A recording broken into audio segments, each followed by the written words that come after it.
¿Cómo están? Buen día. Vamos a continuar hablando sobre los sistemas lineales invariantes en el tiempo y hoy vamos a repasar o vamos a establecer algunas propiedades muy interesantes de este tipo de sistema. En los subtítulos anteriores habíamos encontrado o habíamos desarrollado una idea fundamental básica muy importante, y es que los sistemas lineales e invariantes en el tiempo son caracterizados, o sea, pueden ser descritos, pueden ser estudiados enteramente mediante su respuesta al impulso, ¿no? Y eso hemos concluido a partir justamente de la sumatoria de convolución que se muestra, o de la integral de convolución. La sumatoria de convolución es para sistemas de tiempo discreto y la integral de convolución es para sistemas de tiempo continuo, donde las respuestas de estos sistemas, de los sistemas lineales invariantes en el tiempo, para cualquier entrada pueden ser enteramente calculadas a partir de conocer la respuesta al impulso. Por lo tanto, los sistemas lineales invariantes en el tiempo son caracterizados enteramente por la respuesta al impulso. Esto no ocurre con otro tipo de sistemas, como por ejemplo los sistemas no lineales. Los sistemas no lineales no son caracterizados enteramente por la respuesta al impulso. ¿Ya? Esto solamente ocurre para sistemas lineales e invariantes en el tiempo. Ahora bien, hemos analizado también las propiedades en general de los sistemas, sean lineales o no sean lineales. ¿Ya? Ese es un primer tema que vamos a analizar hoy, es decir, algunas de esas propiedades las podemos describir, ¿no? Obviamente las podemos caracterizar en términos de la respuesta al impulso, además de que hay otras propiedades que tienen los sistemas lineales e invariantes en el tiempo que lo hacen muy interesante de poder estudiar. Entonces, esas propiedades es las que vamos a mencionar ahora. Quiero subrayar un tema que es sumamente importante, y es que los modelos, pues, llámenle las materias de circuitos eléctricos, ¿no? Cuando se habla de sistemas mecánicos o cuando se habla en términos de sistemas de control, en general, salvo casos puntuales, casos específicos que se mencionan, los modelos son sistemas lineales invariantes en el tiempo. No ocurre eso con por ejemplo, los modelos de los dispositivos electrónicos como diodos o transistores, que si bien podrían tener una región lineal de comportamiento, en términos generales tienen comportamientos no lineales. Pero la teoría básica de circuitos, las que se hace en las materias de circuitos 1 y circuitos 2, o cuando se habla de sistemas mecánicos, como por ejemplo se habla en la materia de mecánica técnica en ingeniería mecánica, se habla de sistemas lineales, o sea, los modelos de esos elementos, de esos circuitos o sistemas mecánicos son lineales invariantes en el tiempo, y por lo tanto las propiedades que vamos a ver a continuación se aplican a estos sistemas. Bien, la primera propiedad se denomina propiedad conmutativa. Hemos mostrado que la convolución es conmutativa. Por lo tanto, si se hace el cálculo, digamos, de esta forma la convolución, o se hace en esta forma, nos va a dar exactamente el mismo resultado, es decir, le cambiamos el orden de las variables en la sumatoria de convolución, como está ocurriendo acá, o las variables en el caso de la integral de convolución para tiempo continuo, y vamos a obtener el mismo resultado. Eso significa, en términos básicos, que si un sistema tiene como respuesta al impulso h y se quiere calcular la respuesta a una entrada arbitraria x, ¿no? Entonces, es lo mismo que calcular suponiendo que x es la respuesta al impulso y h es la entrada generada al sistema. Lo mismo ocurre para sistemas de tiempo continuo que para sistemas de tiempo discreto, ¿no? Es decir, se puede cambiar, y el concepto es si la respuesta al impulso es la entrada y la entrada es ahora la respuesta al impulso, nos va a dar exactamente el mismo resultado, ¿no? Eso es lo que se apunta ahí. Una cosa que es importante y que esto se puede aplicar en términos de facilitar el cálculo de la integral de convolución. En algunas ocasiones, calcular en esta forma, en la forma, digamos, que se nos presenta, es decir, esta es la respuesta al impulso, esta es la entrada, y bueno, hay que calcular la salida. Resulta que más fácil es si el cálculo de la sumatoria es más fácil si se conmuta, es decir, si se cambia el orden de las señales. Es decir, si h de k asumimos que es la respuesta al impulso y este término es la entrada general, ¿no? Puede ocurrir que es más fácil calcular, ¿no? Y podemos utilizar eso justamente como una herramienta para resolver más rápido los problemas que se nos plantean. La propiedad conmutativa. La propiedad distributiva, ¿no? Si tenemos una señal de entrada, y bueno, la respuesta al impulso puede ser expresada como la suma de dos señales, es decir, de una señal H1 y H2, se puede calcular, ¿no? Es decir, la convolución, y esto es fácil de demostrar en la fórmula de la sumatoria, de cómo se deduce la señal de salida, ¿no? Como la sumatoria. A partir de la sumatoria se puede demostrar fácilmente esto que estoy mostrando. Resulta que la convolución es distributiva respecto a la suma, ¿no?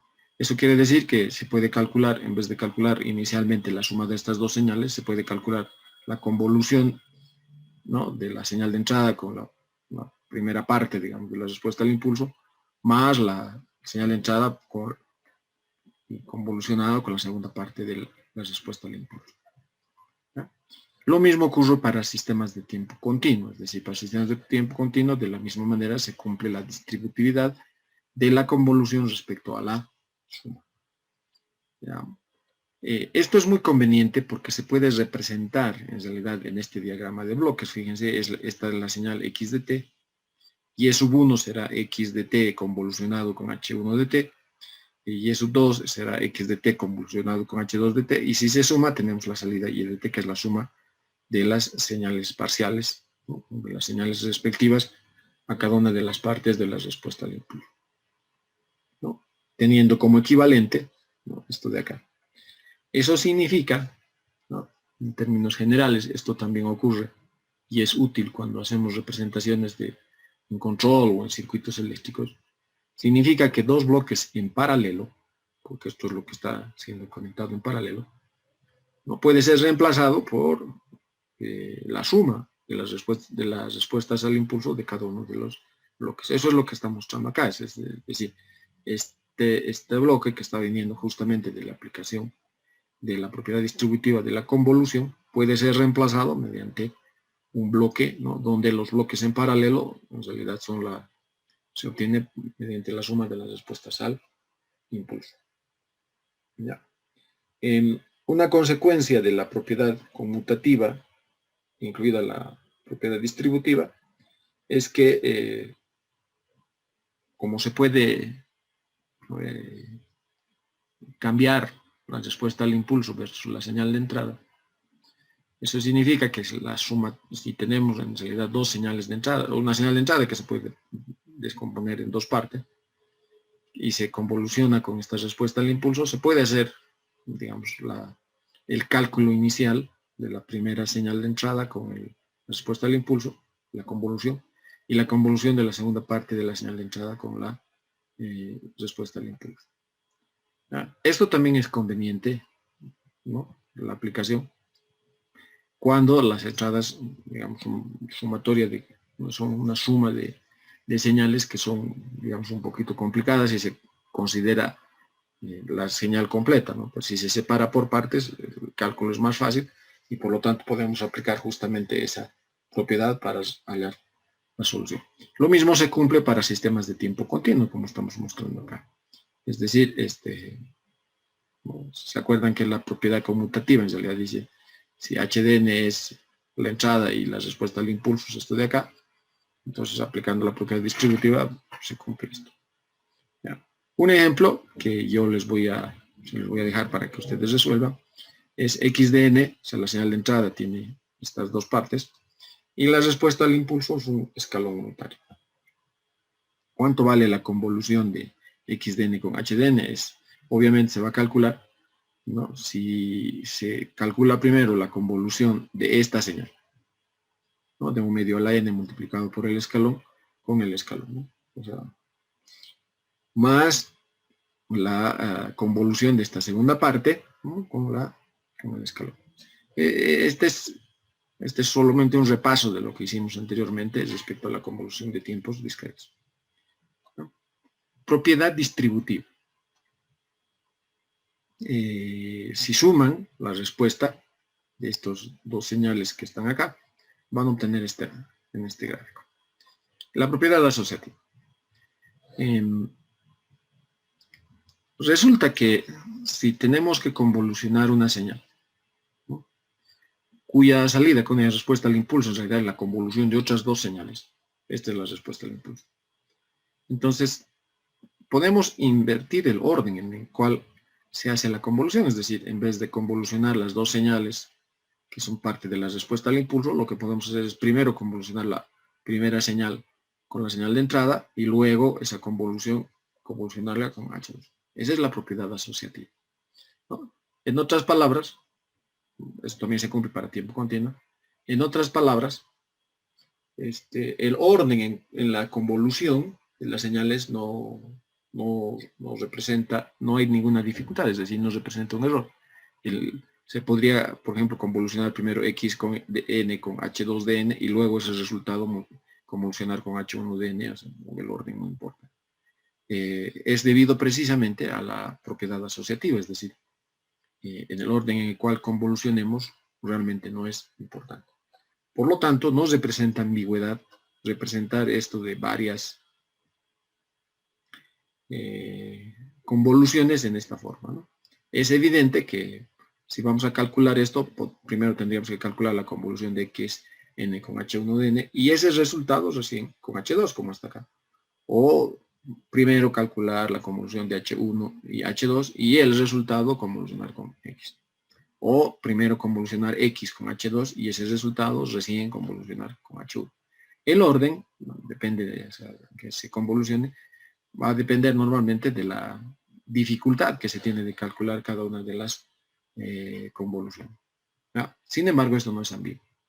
Esto también tiene una consecuencia sumamente interesante. Fíjense este sistema, ¿no? Resulta que y de n es la convolución de wn con h2, ¿no? Hasta acá. Y wn es la convolución de x con h1. ¿No? Si ahora se reemplaza esto en la anterior expresión, encontramos que y de n es igual a x por h convolucionado con h1 y ese resultado convolucionado con h2. ¿Ya? Como hay la propiedad asociativa y podemos cambiar, es decir, en vez de poner esto, vamos a poner x de n convolucionado h1, h2, tendríamos este diagrama de bloques, ¿no? Primero convolucionamos los dos bloques acá para obtener una respuesta al impulso y eso recién convolucionamos con x de n para el cálculo de y de n, ¿no? Que se muestra acá. ¿No? Por lo tanto, dos bloques en cascada, ¿no? Se pueden simplificar o se puede ver como un solo bloque si se convoluciona sus respectivas respuestas al impulso, si se convoluciona sus respectivas respuestas al impulso. Y además de que esto se puede generalizar a n bloques, es decir, si tengo n bloques en cascada, es lo mismo que sustituir por un solo bloque donde el resultado o la respuesta al impulso de ese bloque va a ser la convolución de todas las respuestas al impulso de los bloques que están considerados en esta expresión. ¿Está bien? Esto es sumamente importante porque ya estamos, justificando o deduciendo el álgebra de diagramas de bloques que se utiliza en otras áreas de conocimiento, como por ejemplo control, ¿no? Si consideramos la propiedad conmutativa junto a la propiedad asociativa, ¿ya? Acá es H1 convolucionado con H2, pero si se aplica la propiedad conmutativa, eso se puede calcular mediante la convolución de H2 con H1. Eso significa, lo que está mostrándose acá, que se puede invertir el orden de los bloques, es decir, en lugar de que vayan en el orden H1, H2, pueden ir en el orden H2, H1. El reordenar, digamos, los bloques, porque al final da el mismo resultado que tener esto o que tener un solo bloque, que es la consecuencia de la convolución de n respuestas al impulso. Lo importante es que se puede, o sea, no importa el orden en que se consideren de bloques en cascada, al final el resultado es el mismo. Al final el resultado es el mismo. O sea, se puede conmutar la posición de los bloques, ¿no?, de acuerdo a la conveniencia del cálculo o interpretación física que se tenga de cuando se estudia. ¿Cómo se caracterizan los sistemas con memoria y los sistemas sin memoria? ¿Ya? Un sistema lineal invariante en el tiempo con memoria, sin memoria, h de n tendría que ser igual a 0 si n es diferente de 0. No nos olvidemos que los sistemas con memoria significa que la salida no solamente depende del valor actual de la entrada, sino puede depender de valores anteriores o valores futuros de la entrada. O sea, no solamente depende de la señal de entrada. Si la salida de un sistema depende exclusivamente del valor de la señal de entrada en el instante en que se aplica, es decir, en el instante en que se considera, en este caso estamos ante un sistema lineal invariante en el tiempo sin memoria. Eso significa, en pocas cuentas, que si solo va a depender la respuesta al impulso del impulso, o sea, del impulso n igual a 0, entonces la única posibilidad es que haya solo una ganancia, donde k es igual a el valor de la respuesta al impulso en el tiempo inicial. ¿Está bien? Este es un sistema sin memoria, cuando la entrada en realidad solamente es una ganancia multiplicado por el impulso. O lo que es lo mismo, un impulso con una amplitud K. Y por lo tanto, la convolución, debido a que esto solamente es una constante, se reduce a esto, ¿no? Si esto se cumple, es decir, que la salida es solamente proporcional, es decir, se multiplica por la señal de entrada, ¿no? El sistema no tiene memoria. Si no se cumple esto, el sistema tiene memoria, es decir, si no solamente depende del valor actual de la entrada, sino depende de valores pasados o valores futuros de la entrada, el sistema tiene memoria. ¿No? Un ejemplo de sistema lineal invariante en el tiempo es, por ejemplo, la diferencia, ¿no? Fíjense que la salida no solamente depende del valor de la entrada, sino de un valor de entrada en un instante anterior. Se puede decir, bueno, enseguida voy a ver eso, o sea, este sistema es causal, sí, pero es un sistema con memoria. Lo mismo para sistemas lineales invariantes en el tiempo, ¿no? La respuesta al impulso tendría que ser 0 para valores diferentes del tiempo 0, es decir, solamente se considera el impulso en el origen. Y en ese caso, ¿no?, la salida será k veces x de t, donde k es el factor de ponderación del impulso para obtener la respuesta al impulso. Si k es igual a 1, los sistemas discretos y continuos se denominan sistemas de identidad. Eso significa que la salida es igual a la entrada con una respuesta al impulso que resulta ser también un impulso. Obviamente, como les decía, si k es igual a 1, si se introduce un impulso, la salida acá, ¿no? Se pone una entrada de impulso, se obtiene como salida la respuesta de impulso. Solo si k es igual a 1 se llama el sistema de identidad. ¿Está bien? ¿Qué implica lo anterior? Algo que ya habíamos visto anteriormente, ¿no? Si la salida ¿no? Es igual a la entrada, entonces, y la salida se calcula mediante la convolución de la entrada por la respuesta al impulso. La entrada, esta es la respuesta al impulso, y la salida nos da la propia señal. Entonces, aquí nuevamente mostramos lo que llamamos la propiedad de selección de la señal de tiempo discreto, o lo que es lo mismo, la propiedad de selección de la señal, ¿no?, en tiempo continuo. ¿No? Por lo tanto, para que un sistema lineal invariante en el tiempo sea sin memoria, lo único que se puede hacer ahí, o sea, como operación o como modelo del sistema, es solo una ganancia. De otra forma, tiene memoria, ¿no? Esto que les decía, ¿no?, eso se reduce a la selección de impulsos unitarios. La invertibilidad de sistemas. Ustedes saben que, recordemos que si tenemos una señal X de t y tenemos una respuesta Y de t, esta es la respuesta del impulso, y esta señal de salida ponemos a otro sistema H sub 1 de t y en la salida obtenemos la señal inicial, estamos hablando de que H1 es el sistema inverso de H de t. O lo que es lo mismo, ya hemos visto en el tema de la propiedad asociativa, la convolución de H de t con H1 de t tiene que ser la función identidad, ¿no? La función identidad. Es decir, si se convoluciona esto con esto, como salida no tiene que dar, ¿no? Queda claro que la convolución de la respuesta al impulso de este bloque con este bloque es igual al sistema de identidad.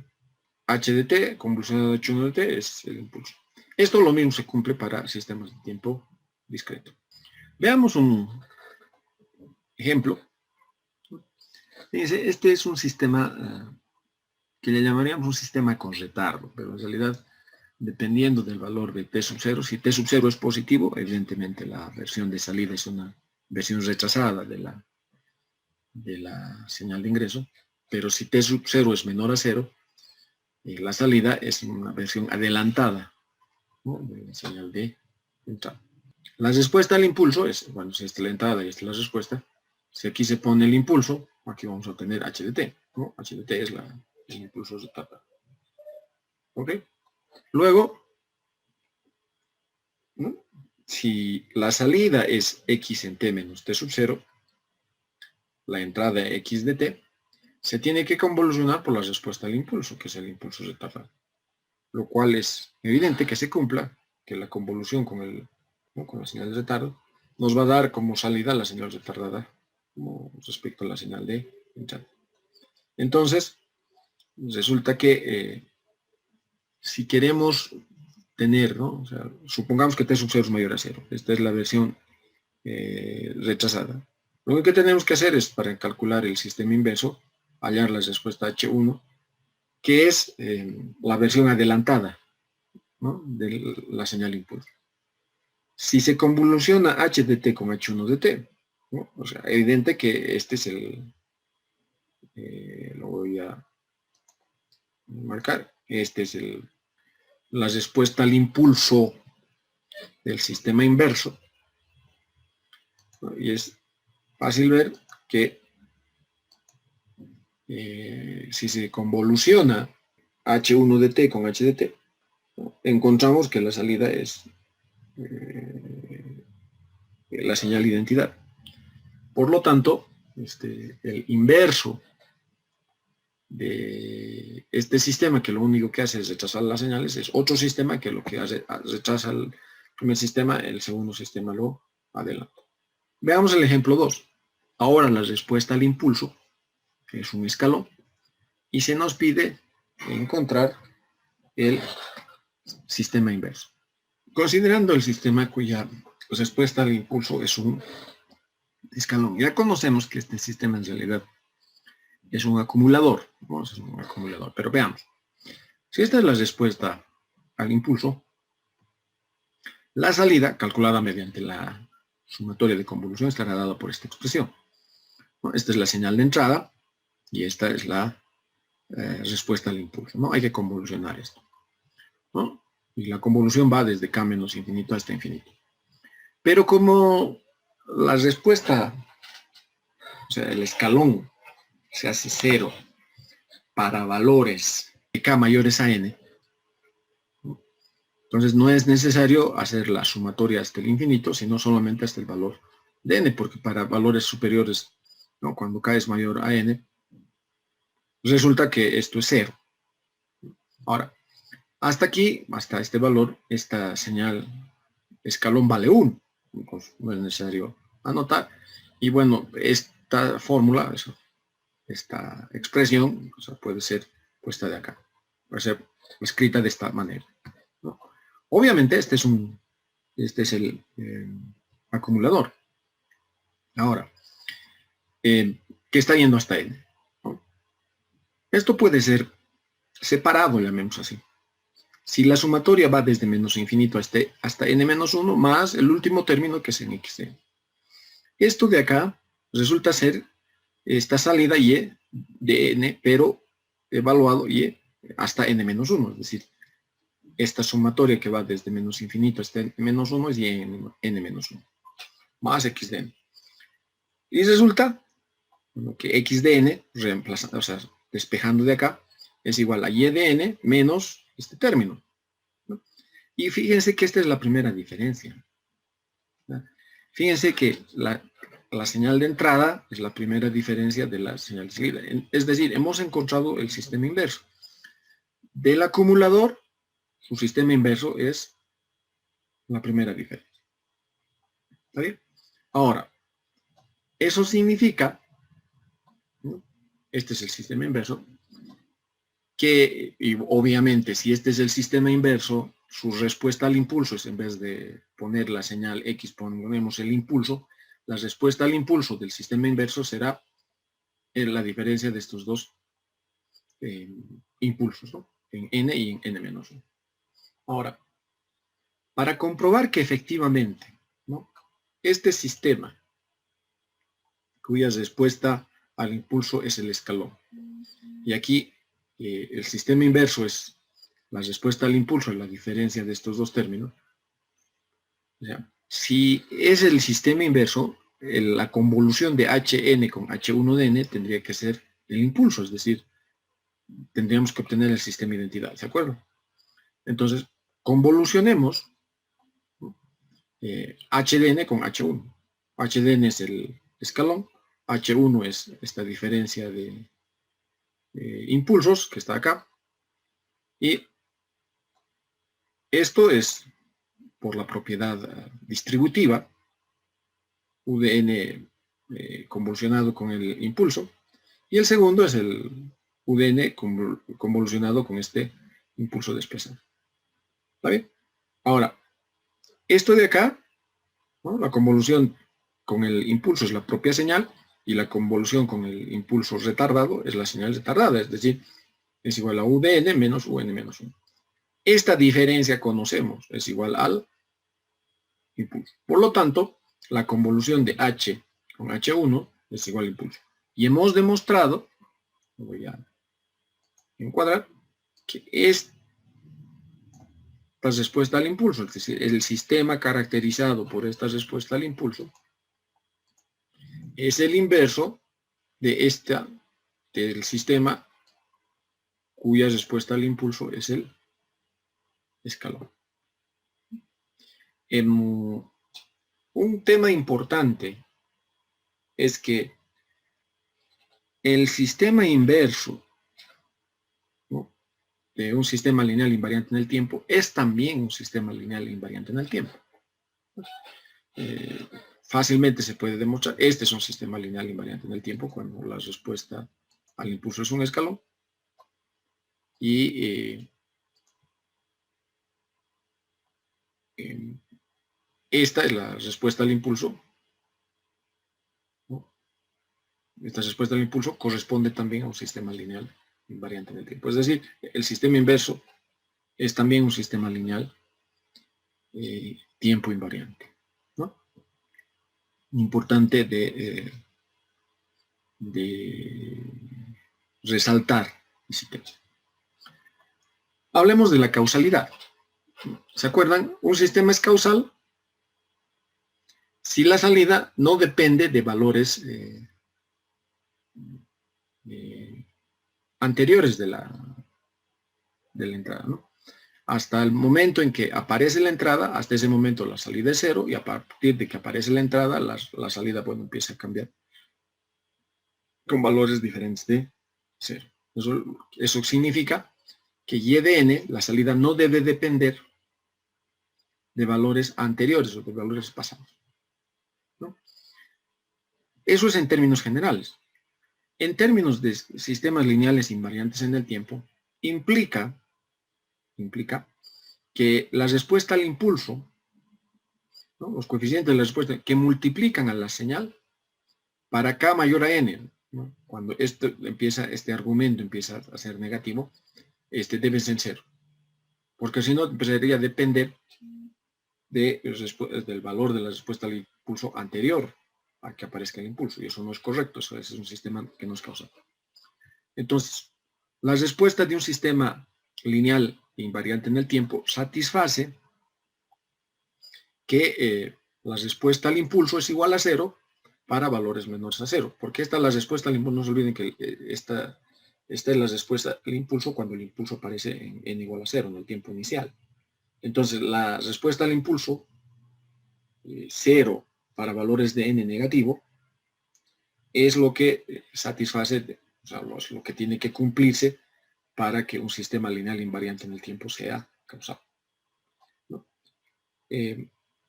Lo que menciono, la respuesta al impulso de un sistema causal debe ser 0 antes del impulso. Más general, ¿no? Esto de acá se reduce a lo que hemos llamado la condición de reposo inicial. Es decir, la entrada a un sistema causal lineal, 0 hasta algún tiempo. Si la entrada a un sistema causal lineal es 0 hasta algún tiempo, entonces la salida es también 0 hasta ese tiempo. O sea, no pueden aparecer la respuesta antes de que comience la entrada, porque dejaría de ser un sistema causal, ¿no? Eso se reduce que para sistemas lineales invariantes en el tiempo causales, la integral de convolución no se tiene que integrar hasta infinito, sino hasta los valores donde la respuesta al impulso el argumento comienza a adoptar valores negativos, y ahí en ese caso a partir de ahí es 0. Por lo tanto, no se necesita hacer la sumatoria entre menos infinito y infinito, sino simplemente entre menos infinito y n. Si se hace la conmutación, o sea, se cambia el orden de la respuesta al impulso y la entrada, entonces este h de k solamente es válido para k mayor o igual 0, para k 0 desde 0 hasta infinito, ¿no? Lo que está acá. Y bueno, de este modo podemos calcular las salidas para sistemas lineales invariantes en el tiempo causales, ¿no? Lo que es importante resaltar es que esto también se cumple para tiempo continuo. La respuesta al impulso tiene que ser 0 para tiempos negativos, sea en tiempo discreto, sea en tiempo negativo. Si eso se cumple, el sistema lineal invariante en el tiempo es un sistema causal. Lo que acabo de mencionar para sistemas de tiempo continuo, ¿no? La integral de convolución, obviamente, dependiendo cuál es la señal que se refleja y se desplaza, si es la respuesta al impulso, los límites de integración son estos, y si el que se refleja y se desplaza es la señal de entrada, los límites de integración son estos. Cuidado que estas dos señales, estas dos expresiones nos arrojan exactamente el mismo resultado. Lo mismo que acá, ¿no? Estos dos tienen que darnos exactamente el mismo resultado. Hablemos de la estabilidad, ¿no? ¿Se acuerdan? Hemos definido la estabilidad cuando un sistema que tiene una entrada limitada, es decir, una entrada acotada, no supera determinados valores, la salida tiene que también ser acotada, es decir, no tiene que estar en determinados valores. Okay. Si esta es la entrada, si esta es la entrada y la respuesta al impulso es h en n, y de n será igual a esto, ¿no? Si se halla el módulo, es decir, el módulo de ambos lados nos va a dar esta expresión. Por el tema de la propiedad triangular, es decir, que el producto, el módulo del producto es siempre menor al producto de los módulos, ¿no? Eso se muestra acá. Entonces la salida va a ser menor, ¿no?, al producto de los módulos respectivamente, ¿no? Menor o igual. La sumatoria no cambia, solamente se está aplicando a los términos, a cada uno de los términos que constituyen la salida, ¿no? Que van a aparecer en la salida. ¿No? Entonces, esta expresión es evidentemente menor o igual que hallar el producto de los módulos. Ahora, si se cumple que la entrada es limitada, ¿no? Evidentemente este valor absoluto es menor a b, acá en esta última expresión, si esto es menor a b, es evidente que si le pongo el máximo acá, la señal esa va a ser menor, ¿no? O sea, y EDN va a ser menor o igual a ese máximo que le he puesto a la señal de entrada por la sumatoria de la respuesta al impulso, como se está mostrando acá, para todo valor B.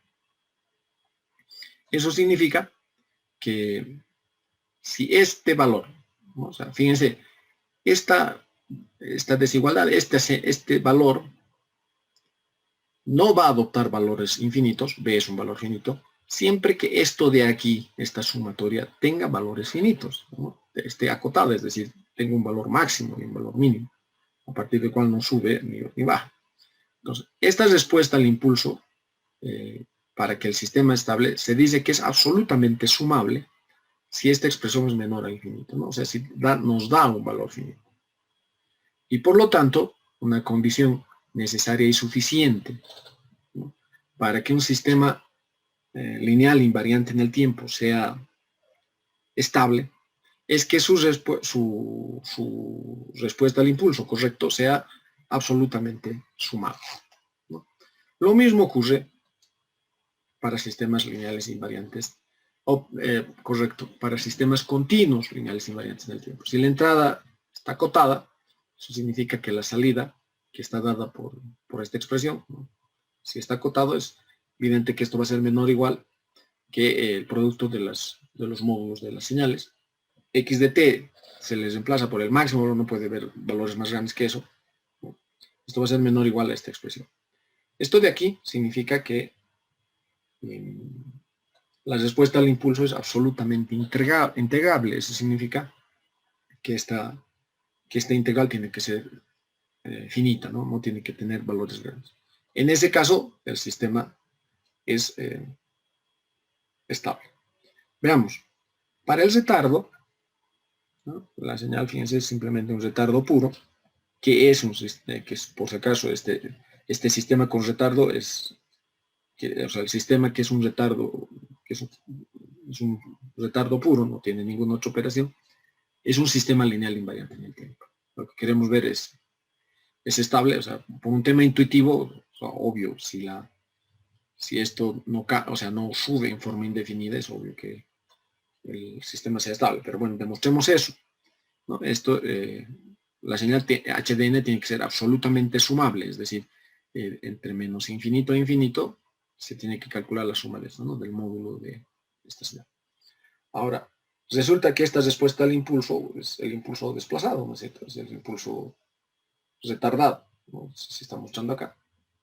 Y bueno, tendríamos que hacer la sumatoria desde menos infinito a infinito de esta expresión. Y esta expresión es 1 solamente cuando n es igual a n0 y 0 para todos los otros valores de n. Por lo tanto, esta sumatoria vale 1. Y como esta sumatoria vale 1, el sistema es absolutamente sumable y por lo tanto es estable. Veamos un ejemplo 2, o sea, el ejemplo del acumulador.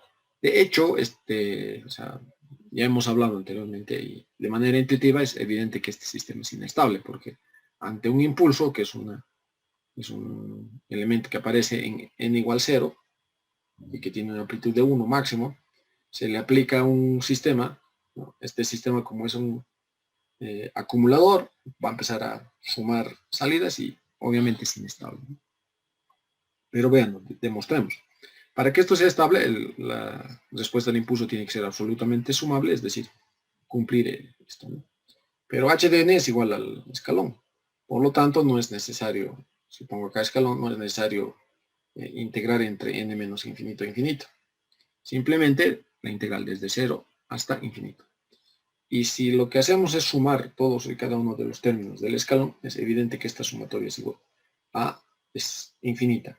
y por lo tanto el sistema es inestable, ¿no? Si esa suma es infinita, el sistema es inestable. Lo mismo se puede hacer para sistemas de tiempo continuo, solo que en vez de utilizar la sumatoria, tenemos que utilizar la integral. Nuevamente, la estabilidad depende solamente de la respuesta al impulso. ¿Está bien? Ok. Bueno, esas son las propiedades importantes de los sistemas lineales invariantes en el tiempo. Hablemos ahora de la respuesta al escalón unitario. Hemos caracterizado, ¿no? HDN o HDT, determinan completamente el comportamiento de los sistemas lineales invariantes en el tiempo, y más todavía con las propiedades que acabamos de ver. O sea, fíjense que todas las propiedades que acabamos de ver están referidas a características que cumplen la respuesta al impulso y a partir de cual podemos encontrar, o sea, podemos demostrar cada una de las propiedades que hemos mencionado, ¿no? Entonces, la respuesta al impulso determinan por completo el comportamiento de un sistema lineal invariante en el tiempo ante cualquier entrada.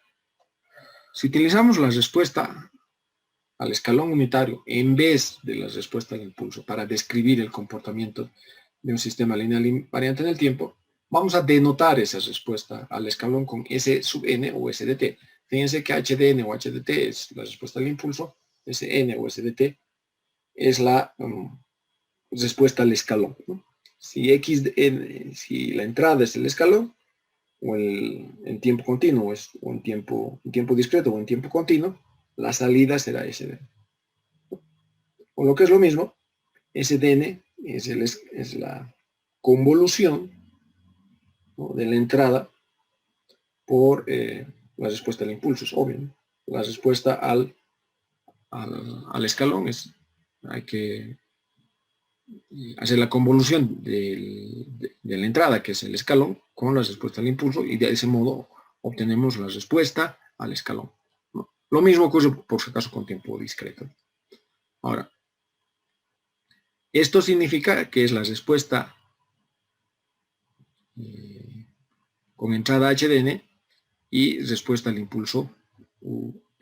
Si se conmuta, ¿no?, es la respuesta como si la entrada fuese la respuesta al impulso y la respuesta al impulso fuese el escalón. Nuevamente, está caracterizado completamente un sistema lineal invariante en el tiempo, también por su respuesta al escalón, ¿no? La respuesta al impulso del acumulador, perdón, al escalón del acumulador, la respuesta al escalón del acumulador, que le vamos a denominar S sub n del acumulador, estará dada por esta expresión, ¿no? Si este H es la respuesta al impulso, pues está puesta acá, mediante el cálculo del sistema inverso se puede encontrar esto. Es decir, a ver, podemos calcular a partir de, como en este caso, a partir del impulso, calcular la respuesta al escalón, o teniendo la respuesta al escalón se puede establecer cuál es la respuesta al impulso. Dicho más simplemente, ¿no?, si se puede caracterizar un sistema lineal invariante en el tiempo con la respuesta al impulso, también se puede caracterizar ese mismo sistema con la respuesta al escalón. La respuesta al escalón como caracterización de los sistemas lineales invariantes en el tiempo es muy poco utilizado para resolver problemas específicos, ¿no? La respuesta al escalón, entonces, estará dado para tiempo continuo, obviamente estará dado por esta expresión, ¿no?, como la convolución del escalón por la respuesta al impulso, ¿no? La respuesta de un integrador, en vez de un sumador en tiempo continuo, ahora hablamos de un integrador en tiempo discreto, ¿no? La respuesta al impulso está dado del acumulador, es integral, y esta es la respuesta al impulso, nos dará como resultado la respuesta al escalón, ¿no? Y obviamente la respuesta al impulso resulta ser la derivada de la respuesta al escalón. Por lo tanto, lo mismo. Si se tiene la respuesta al impulso, se puede calcular la respuesta al escalón. Y si se tiene la respuesta al escalón, se puede calcular la respuesta al impulso. Así como caracteriza a un sistema la respuesta al impulso, también caracteriza al sistema al mismo sistema la respuesta al escalón. Sobre este tipo de sistemas, es decir, lineales tiempo invariantes, que son descritos por ecuaciones diferenciales y ecuaciones de diferencias. ¿Ya? Una clase importante de sistemas continuos, ¿no? Son aquellos en que la entrada y la salida al sistema están relacionados por una ecuación diferencial lineal con coeficientes constantes. Lo mismo que para los sistemas de tiempo discreto, entre la entrada y la salida hay una relación de una ecuación en diferencias lineal con coeficientes constantes. Cuando hablamos en este contexto, ¿no? Este es un sistema de tiempo continuo, lo estamos representando por esta letra mayúscula S. X de t es la entrada y de t es la salida, ¿no? Esta es la causa, este es el efecto. Y encontramos que, como ejemplo, la relación que existe entre la señal de entrada y la señal de salida está dada por esta ecuación diferencial.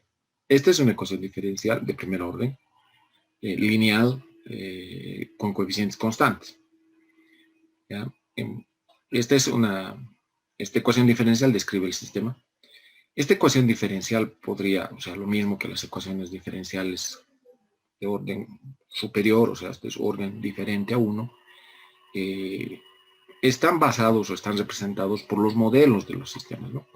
Circuitos eléctricos, sistemas mecánicos. Hemos visto algunos ejemplos anteriormente, ¿no? El tema del circuito RC, por ejemplo, es un sistema de primer orden, o el caso del móvil con una determinada velocidad y una fuerza F a la cual se le somete al sistema, es también una ecuación diferencial de primer orden, ¿no? Pero bueno, para sistemas, o sea, circuitos eléctricos, sistemas mecánicos, podrían ser ecuaciones diferenciales de orden mayor que 1, de orden 2, de orden 3, que son los modelos en realidad de los sistemas, ¿no? Y son modelos lineales, ¿ya? De ahí que es que vienen estas ecuaciones diferenciales. Bueno, en este ejemplo, podría ser, por ejemplo, el ejemplo del circuito, ¿no? Adecuadamente elegimos R y C para que nos dé este coeficiente, ¿ya? Esta relación que existe entre la ecuación diferencial, entre la salida y la entrada, es una relación implícita, ¿no? Si logramos resolver esta ecuación diferencial, vamos a tener una relación explícita entre la entrada y la salida. Ahora, la solución para resolver esta ecuación diferencial, primero tenemos que especificar qué es la entrada, ¿no? ¿Qué señal tenemos en la entrada? Y segundo, tendríamos que poner algunas condiciones auxiliares. Por ejemplo, las condiciones iniciales, ¿no? Que podría ser también condiciones de frontera, ¿no? Las condiciones iniciales son una forma de representar porque nos da, en realidad, por ejemplo, en el caso del circuito RC nos está dando la carga inicial del capacitor, ¿no? Esas son las condiciones iniciales, ¿no? Cuando las ecuaciones diferenciales son de orden mayor, no solamente vamos a necesitar la condición inicial de la variable de salida, sino también de sus sucesivas derivadas. Pero esto también, les decía, podría reflejarse como condición de la frontera, es decir, en un sistema de segundo orden, por ejemplo, en vez de que nos den el valor inicial de la señal de salida y su derivada, nos pueden dar el valor de la señal de salida en el tiempo inicial y en un tiempo determinado. Entonces, eso ya son condiciones de frontera. Retornando a la idea inicial. Para resolver, para hallar la relación explícita entre la entrada y la salida, se necesita resolver la ecuación diferencial, y para resolver la ecuación diferencial se necesita conocer la entrada y las condiciones auxiliares, que en este caso tendrían que ser las condiciones iniciales. Para esta ecuación diferencial, estamos poniendo esta entrada, ¿no? Es una señal exponencial multiplicado por un escalón con una constante de proporcionalidad como coeficiente, ¿no? O sea, un coeficiente constante, ¿ya? La solución a estas ecuaciones diferenciales en general, estamos haciendo solo un ejemplo para un sistema de primer orden, pero en general, consta de dos partes, ¿no? Una solución particular, ¿no? Que es la solución, en este caso, fíjense si x de t la entrada vale esto, ¿no? Para esta ecuación diferencial con esta entrada, ¿no? Eso es lo que se denomina la solución particular. Y una solución homogénea, que en realidad es la solución a esta ecuación diferencial, ¿no? La ecuación diferencial que conocemos, pero con entrada cero. El hallar la solución de la ecuación particular, ¿no? El hallar la solución particular, también se le denomina respuesta forzada. En contrapartida, digamos, a la solución de la ecuación homogénea que le vamos a llamar respuesta natural del sistema. ¿Ya? Bueno, entonces, la respuesta forzada, ¿no? Debido a que la ecuación diferencial esta tiene que cumplir, ¿no? con esta señal de ingreso, asumimos que forzando la solución, por eso se llama solución forzada, que la salida y de t, o sea, la solución a esta ecuación diferencial va a ser de la misma forma que la señal de entrada, es decir, va a ser de la misma forma que esta señal. Y por lo tanto, asumimos, ¿no? Esta y es una constante, que es e a la 3t, ¿no? Una señal exponencial. Obviamente, en todos los casos tendríamos que restringir para t mayor o igual a 0. Sin embargo, se asume como tal y vamos a hablar más adelante de por qué ese t mayor o igual a 0 cuando estamos hablando de sistemas con condiciones de reposo inicial. Eso vamos a hablar enseguida. Bueno, si esta es la solución particular, la derivada de la solución particular es esta. Esta derivada no es nada complicada de calcular. Y si ahora se reemplaza esto en la ecuación diferencial, ¿no? O sea, y' más 2 veces y igual a x, vamos a tener esta expresión. Fácilmente uno se puede dar cuenta que, bueno, aquí hay 5y, aquí es k, e a la 3t en ambos miembros se simplifica. Y nos queda esta igualdad, o lo que es lo mismo, y es igual a k15. Por lo tanto, la solución particular, pues la ecuación será esta expresión, que es válido para tiempos mayores o iguales a 0. Veamos, supongamos, ¿no? Asumamos una solución hipotética para la respuesta natural, y es e a la alfa t. ¿De dónde viene esto? Históricamente es de la observación que hicieron los matemáticos que la ecuación homogénea, o sea, esa que se iguala a 0, es decir, que tiene entrada 0, cumplía con esta solución exponencial, ¿no? Fíjense que a y alfa son enteros, o sea, no son enteros, son números reales que podrían ser positivos o negativos, son números reales que hay que determinar. Ok, si esta es la solución homogénea, su derivada es esto. Y si ahora se reemplaza en la ecuación diferencial, es decir, y' más 2 veces y, esto es igual a 0, tenemos esta expresión, que factorizando a a la alfa t, nos va a dar esto. Ahora, esta parte exponencial no es 0, por lo tanto es obvio que este factor de aquí, alfa más 2, tiene que ser 0. De ahí se deduce que alfa es igual a menos 2. Y por lo tanto, la solución homogénea será a veces esta de mayúscula e a la menos 2t, que es válido también para t mayor o igual a 0. La solución completa, ¿no?, de la ecuación diferencial es la solución particular más la solución homogénea, y esta es la solución.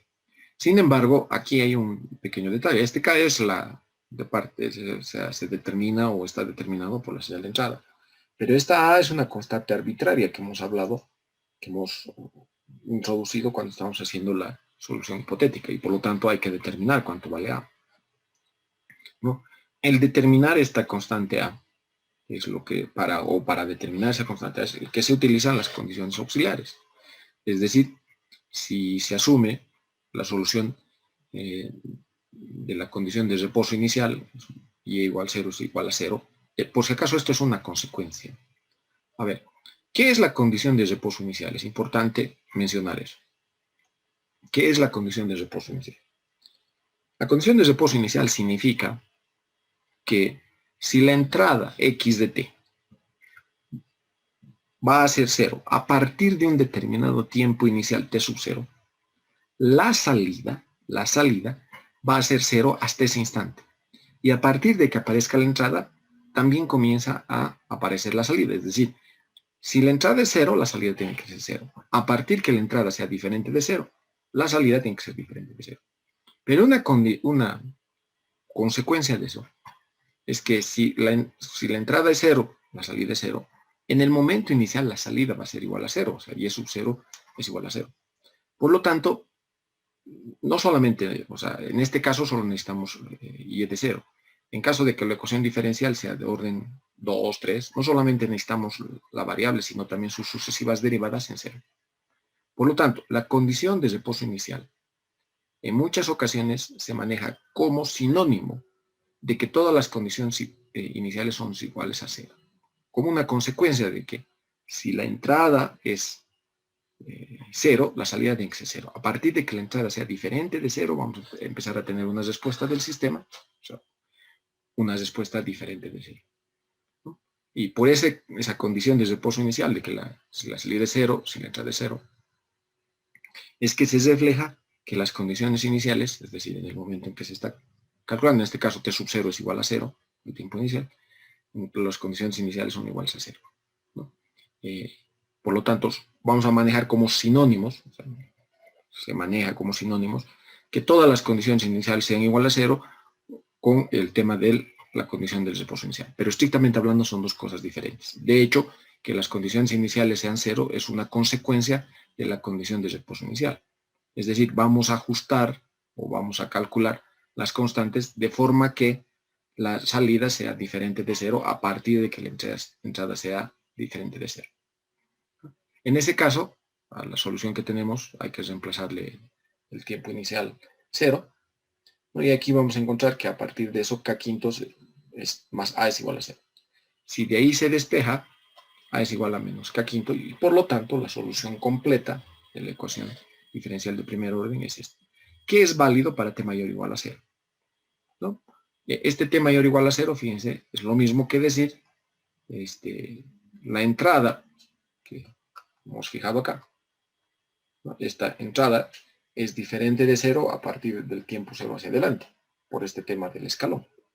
¿No? Y por lo tanto, la solución de este sistema solo es válido para ese rango de tiempo, es decir, para t mayor o igual a 0.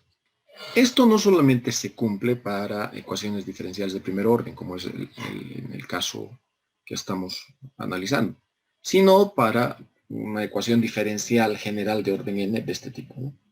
Fíjense que se calcula la n mayúscula, la enésima derivada de y, ¿no? Con una combinación lineal de las sucesivas derivadas, que es igual a, ¿no? hasta la enésima derivada de la entrada, ¿no?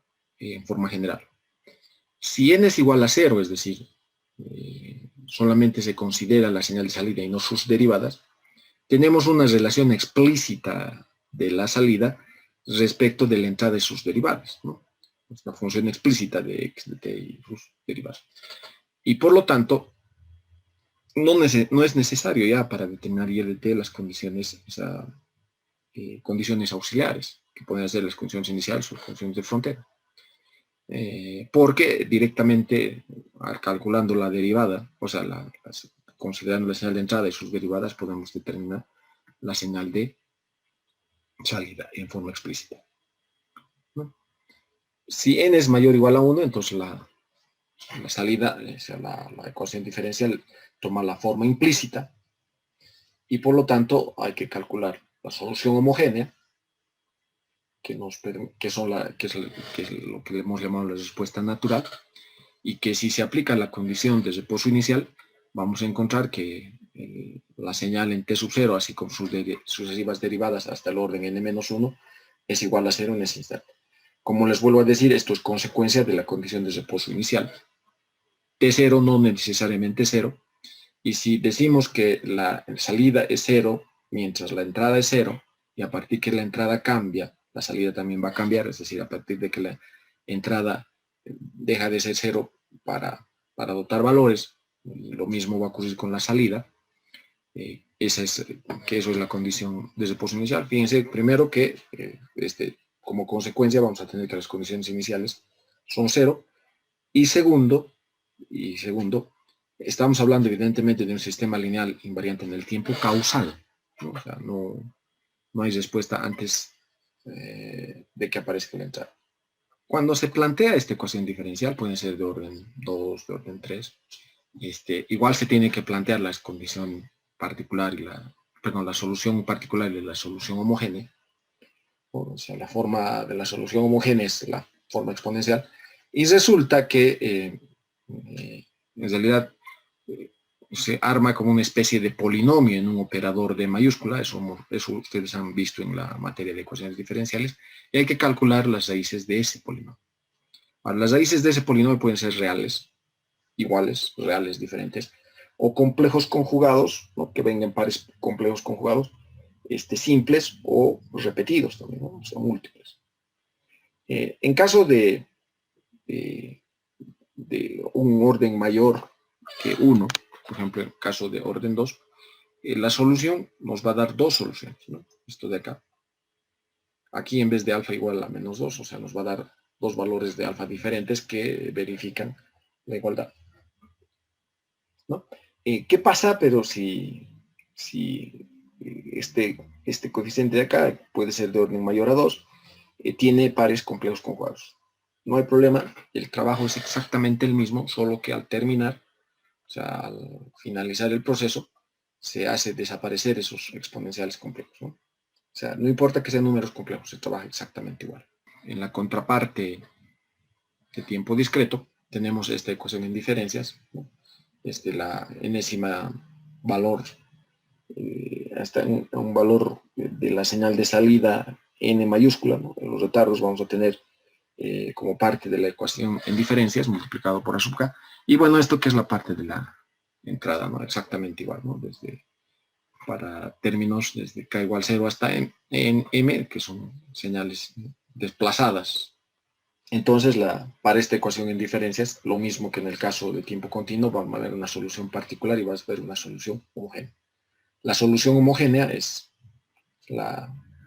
esto de aquí igualado a 0, es decir, sin entrada, y que se denomina respuesta natural del sistema, y la que se refiere a cuando la entrada es diferente de 0. Pero bueno, analicemos un poquito esto de la respuesta natural del sistema. La condición de reposo inicial dice que x de n es igual a 0 para n menor a un tiempo inicial, n sub 0, entonces y de n es igual a 0 para esos mismos rangos de valores, ¿no? También, si se despeja el valor de la salida en el instante n y se expresa, ¿no? Como valores de las entradas y anteriores valores de la entrada, y además como una combinación lineal de los valores anteriores de la propia salida, estamos ante una ecuación de diferencias recursiva, ya que recursivamente, es decir, para diferentes valores de n, vamos a poder calcular la salida y de n, ¿no? En forma, como dice su nombre, en forma recursiva. Esto es lo que se denomina la ecuación recursiva de la señal. Entonces, se necesita conocer x de n y las condiciones iniciales de la propia salida. Un tema que es importante de mencionar, es esto de la condición de reposo inicial. La entrada es 0, ¿no? Hasta un determinado tiempo inicial n sub 0, entonces la salida es 0 para esos valores. Y a veces nos dan las condiciones iniciales en menos 1, menos 2, digamos, ¿no? Si n es igual a 0, n sub 0 es igual a 0. ¿Ya? Si n sub 0 es igual a 0, nos dan las condiciones iniciales de y en 0, y en menos 1, y en menos 2. Pero y en menos 1 y en menos 2, de acuerdo con la condición, de condición de reposo inicial, tendría que ser 0. Pero nos los están dando como ecuación diferencial, pero condición inicial. Entonces, para cumplir justamente esto del reposo inicial y que la entrada sea 0 hasta el momento en que aparece la salida sea 0 hasta el momento en que aparece la entrada, esas condiciones iniciales hay que reflejar. Si nos dan en menos 1, en menos 2, hay que reflejar en condiciones iniciales de 0, 1, 2, es decir, hasta incluyendo la señal de entrada, o sea, incluyendo que la señal de entrada es diferente de 0, y ahí en los primeros instantes del tiempo discreto es que podemos encontrar otras condiciones iniciales que son ya referidas a la propia, al sistema con ya la entrada determinada, ¿no? Eso es importante, ¿no? Esto también se llama, lo que les decía, la ecuación recursiva, ¿no? Si n es igual a 0, es decir, si esta n es igual a 0, la salida es exclusivamente, ¿no? Y es explícitamente determinado por la entrada, ¿no? Eso está acá, y resulta que esta salida va a tener una duración finita, porque en realidad es, si ven, es la convolución, ¿no? Y va a tener una solución solamente hasta determinado instante de tiempo discreto, ¿no? Que es m, hasta el mésimo instante, a partir de ahí va a ser 0. Por eso es que esto se llama la respuesta al impulso finita, porque esto no va a crecer en forma indefinida. Si xdn es el impulso de tiempo discreto, vamos a encontrar que la respuesta y al impulso está dado por esta expresión. Y fíjense lo que les decía, ¿no? O sea, solo es entre valores de 0 y n, ¿no? Y esto le llamamos respuesta al impulso finita, ¿no? Porque solo m términos diferentes de 0 aparecen cuando aparece el impulso. El sistema lineal invariante en el tiempo de esta forma tiene o sea, cuando ya se aplica realmente la ecuación recursiva, es decir, ya no solamente la salida es combinación lineal de entradas y valores anteriores de la entrada, sino que depende también de valores anteriores de la propia salida. Entonces ya no es la respuesta al impulso, ya no va a durar solamente, digamos, hasta m mayúscula. Esto ya va a empezar a durar en forma indefinida y por eso se llama sistemas que tienen la respuesta al impulso de duración infinita, o IIR. Los que tienen la respuesta al impulso finita, es decir, un número determinado de términos, es la respuesta al impulso finita, ¿no? O FIR. ¿Ya? Bueno, el contexto de esto es exactamente igual mismo, ¿no? Tenemos una señal de entrada, tenemos una señal de salida, y es que este es el sistema. Y, por ejemplo, la relación implícita entre la salida y la entrada está dada por esta ecuación en diferencia, que hay que resolver. Ahora, vamos a, bueno, aquí estamos poniendo como señal de entrada esta, y cumplimos la condición de reposo inicial, es decir, y n es igual a 0, si n es menor o igual a 1, luego y en menos 1 es igual a 0, ¿no? Por la condición de reposo inicial. Obviamente este sistema es un sistema lineal invariante en el tiempo y además es causal, porque solamente a partir de que la entrada es diferente de 0, la salida va a ser diferente de 0. La solución de esta ecuación tiene dos partes, exactamente igual que en el caso de tiempo continuo, una solución particular y una solución homogénea. Y sub p de n, ¿no? Es la solución de esta ecuación en diferencias, y la particular, bueno, esta es la particular, y la solución homogénea es la solución de esta ecuación en diferencias, ¿no? Y n menos 1 medio y n menos 1 igual a 0.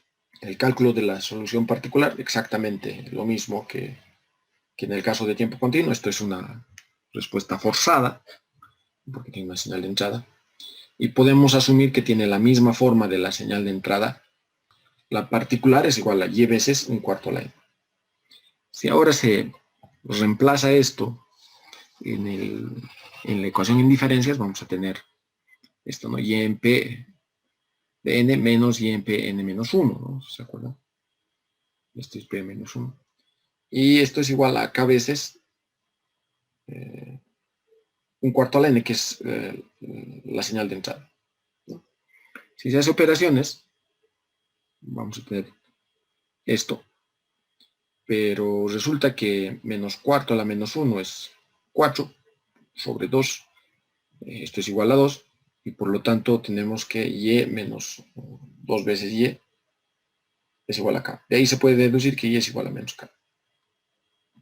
Y la solución particular estará dada por esta expresión, ¿no? Que solo es válido para n mayor o igual a 0. Ahora, la solución homogénea tiene esta forma, ¿no? Lo mismo que en el caso de tiempo continuo con las exponenciales complejas. Aquí tenemos un exponencial, pero la base no es, digamos, exactamente un número complejo, es más bien un número real, ¿no? Entonces, si ahora se reemplaza en la ecuación en diferencia, vamos a tener esto, que simplificando, haciendo algunos artificios, vamos a poder determinar cuánto vale A más adelante. Bueno, acá es 1 menos 1 medio alfa a la menos 1, ¿no? Y hemos factorizado el término alfa, A alfa a la n. De ahí se puede deducir esto de aquí vale esto, o lo que es lo mismo, alfa es igual a 1 medio. Por lo tanto, la solución homogénea es igual a 1 medio a la n. Y es solo válido para n mayor o igual a 0. La solución completa es la sumatoria de la solución particular más la solución homogénea, que está dada por aquí. Ok, ahora hay que utilizar las condiciones auxiliares, es decir, las condiciones iniciales para determinar cuánto vale el valor de A, ¿no? Esta es la solución completa. Si se reemplaza 0, tenemos esta expresión, que es igual a K. Y de ahí se puede despejar que A vale 2 veces K. Y la solución completa, que es la suma de la solución homogénea más la solución particular, está dado por esta expresión. Queda claro, no está escrito acá, pero queda claro que esto es válido solamente para valores de n mayor o igual a 0. Se puede todavía hacer algún trabajo algebraico, ¿no? Factorizar k y nos da esta expresión. Este de aquí se puede desarrollar y nos va a dar 2 por 2 a la n menos 1 sobre 4n por k. Esta constante es, perdón, este número k, que es el valor de la entrada, está apareciendo en la salida, ¿no? También. Entonces la solución completa es esta expresión de acá para n mayor o igual a 0. ¿Está bien? Si aplicamos la forma recursiva, es decir, este término que estaba en el lado izquierdo lo tenemos ahora al lado derecho y empezamos a darle valores sucesivos acá, desde 0 hasta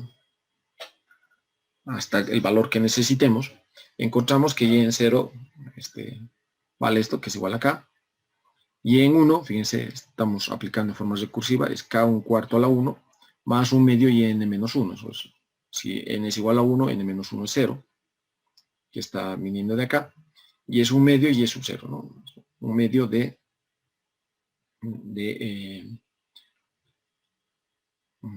k, porque y es un 0 es igual a k, ¿no es cierto? Y bueno, si se hace la parte algebraica acá, tenemos 3 cuartos de k. Para n igual a 2, ¿no? Esto de acá, que es la entrada, aquí n adopta valor a 2, es k un cuarto al cuadrado más 1 medio de yn menos 1. Si estamos con n igual a 2, aquí tendría que ser y en 1. Y en 1 hemos calculado en el paso anterior, que es 3 cuartos de k, se reemplaza acá. Este coeficiente 1 medio está apareciendo acá. Y si se hace la suma de estos dos términos, nos va a dar 7 sobre 16 por k. Esto se puede hacer de manera, ¿no?, como dice su nombre, en forma recursiva para diferentes valores, ¿no?, así sucesivamente. Ya. Estas soluciones, por si acaso, se pueden comparar con lo que se puede obtener en la solución que hemos obtenido acá, para diferentes valores de n, es decir, para n igual 0, por ejemplo, ¿no? 0 más 1 es 1, es 2 menos 1, 1, y si es 0, es 4 a la 0, es 1, ¿no? Entonces, y en 0 es igual a k, porque este término va a ser 1. Y en 1 es 2 al cuadrado menos 1, eso es 3, 4 a la 1 es 4, es 3 cuartos de k, que es la misma solución, ¿no?, que vemos acá. Y así sucesivamente para determinar, para sucesivos valores de n podemos calcular, ¿no?, la salida a partir de esta fórmula que se conoce como expresión cerrada de la salida, ¿no? O sea, una solución cerrada de la salida se llama esto, o a partir de la aplicación recursiva de la ecuación de indiferencia, ¿no? Vamos a hacer otro ejemplo, pero aquí, que es la misma ecuación, solo que x de n ahora va a ser k veces el impulso. Y la condición de reposo inicial de yn igual a 0, si n es igual a menos 1, luego, a partir de aquí, ¿no?, tenemos una condición inicial que y en menos 1 es igual a 0. Como les decía, esta condición inicial las vamos a reflejar. Fíjense que la entrada está apareciendo para n igual a 0. O sea, de hecho, el único valor de la entrada diferente de 0 es cuando n es igual a 0, por este tema del impulso. Pero entonces lo vamos a reflejar esto justamente cuando empiece a aparecer la entrada, ¿no? O sea, para el valor de n igual a 0, no para n igual a menos 1 como está acá. ¿Ya? En forma recursiva, lo despejamos y de n y va a ser la entrada menos, más el término anterior de la propia salida, que está acá. Y bueno, comenzamos, ¿no? Y en 0 es igual a x en 0 más un medio y en menos 1. Este y en menos 1 ya lo conocíamos, es 0, pero ahora lo estamos reflejando a la condición inicial de y en 0 igual a k. Porque x en 0 es k, ¿no? O sea, cuando n es igual a 0, delta va a valer 1 y por lo tanto x de n es solamente k, ¿no?, que está mostrándose acá. Y a partir de ahí se puede aplicar en forma recursiva, ¿no? Para n igual a 1 vamos a tener la entrada en 1, que vale 0, porque el único término diferente de 0 es justamente cuando aparece el impulso, más un medio y en 0. Y en 0 es igual a k, bueno, aparece un medio k. Y así sucesivamente podemos seguir aplicando. Fíjense que la entrada, esto es lo que quiero que por favor se fijen, toma un valor diferente de 0 cuando n es igual a 0. A partir de ahí, o sea, cuando n es igual a 1, ¿no?, cuando n es igual a 1, la entrada es 0, ¿no? Y así sucesivamente para todos los valores. Podemos calcular para n igual a 3, para n igual a 4, etc., ¿no?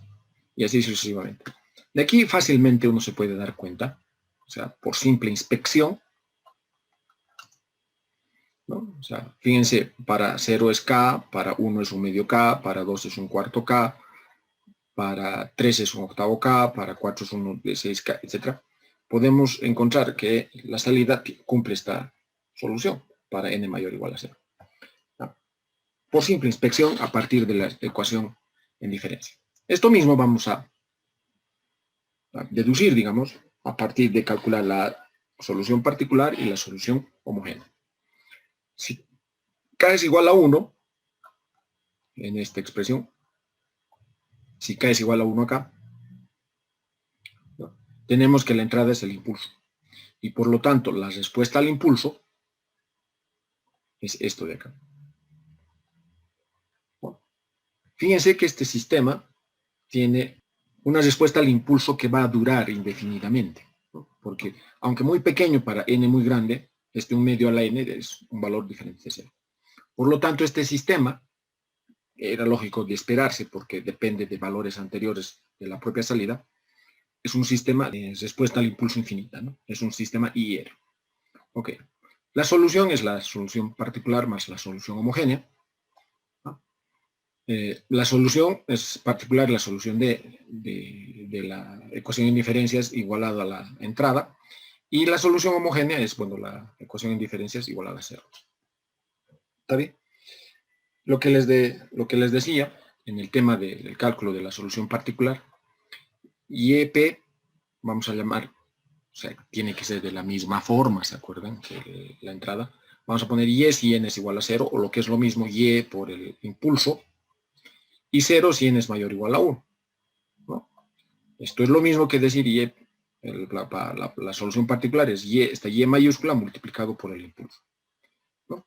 Se reduce, fíjense, a la solución homogénea porque la entrada para n mayor o igual a 1, es n mayor o igual a 1 es 0, se reduce a la solución homogénea ya que solamente para n igual a 0 se tiene un valor de la entrada y para el resto es igual a 0. Esto es lo mismo que la solución homogénea con la condición inicial, lo que les he dicho. Aparece, la condición inicial siempre la vamos a reflejar a partir de que comience la entrada, no antes, ¿no? Con la condición inicial y es 0 igual a K.